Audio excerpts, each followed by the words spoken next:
শুরুতেই সরকারি চাকরিতে কোঠা পদ্ধতি সংস্কারের দাবিতে খুলনায় এই আন্দোলনে একাত্মতা বোধ করে খুলনায় শিক্ষার্থীরা করছেন আন্দোলন। সেই আন্দোলনের বিস্তারিত খবর জানাতে সরাসরি যুক্ত হচ্ছেন সহকর্মী রকিবুল ইসলাম মতি। মতি, কোটা পদ্ধতি সংস্কারের দাবিতে সারা দেশেই অচল শিক্ষা কার্যক্রম। আজকের কর্মসূচি নিয়ে সেখানকার শিক্ষার্থীদের প্রস্তুতি আপনি কেমন দেখছেন জানাবেন। সোহেল, আপনি যেমনটি বলছিলেন যে শিক্ষা কার্যক্রম সকল বিশ্ববিদ্যালয়ের মতো, পাবলিক বিশ্ববিদ্যালয়ের মতো খুলনা যে ৩টি পাবলিক বিশ্ববিদ্যালয় আছে তাদের একই অবস্থা বিরাজমান রয়েছে। শিক্ষার্থীরা কিন্তু এর ভিতরে মনে করেন এর ভিতরে খুলনা বিশ্ববিদ্যালয়ের সে শিক্ষার্থীরা কিন্তু ১ম থেকে আন্দোলন করে যাচ্ছে এবং সেই আন্দোলন এখন পর্যন্ত চলমান রয়েছে। তারা আ গেল যেদিন সেদিনও তাদের আন্দোলন ছিল। সেই আন্দোলন কিন্তু তারা করেছে।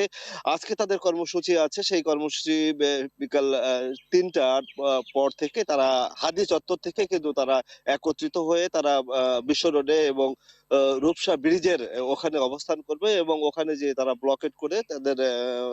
ব্লকেট করে রাখবে বলে শিক্ষার্থী যারা আছে, সাধারণ শিক্ষার্থী যারা আছে তারা কিন্তু আমাদেরকে বিষয়টি নিশ্চিত করেছে এবং তারা বলেছে যে এ আগে যে দিনগুলো তারা যেভাবেই আন্দোলন করেছে এই আন্দোলনও তারা এই বিশ্ব রোডে রাস্তা আটকিয়ে তারা আন্দোলন করবে।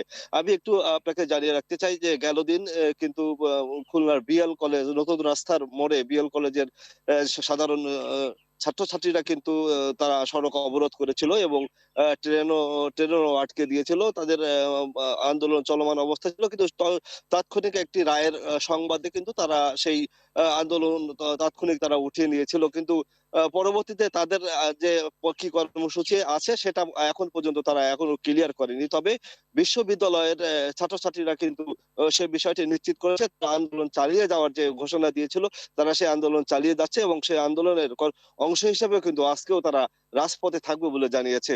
এ আর আর যদি সোহেল একটু জানিয়ে রাখি সেটি হচ্ছে যে খুলনার যে পাবলিক ৩ টি বিশ্ববিদ্যালয় রয়েছে সেই ৩ টি বিশ্ববিদ্যালয় শিক্ষক এবং কর্মচারীরা তারাও কিন্তু আন্দোলনে রয়েছে এবং তাদেরও আন্দোলন কিন্তু চলমান রয়েছে। সোহেল, আমার কাছে খুলনার কোটা সংস্কার নিয়ে সর্বশেষ তথ্য এই ছিল।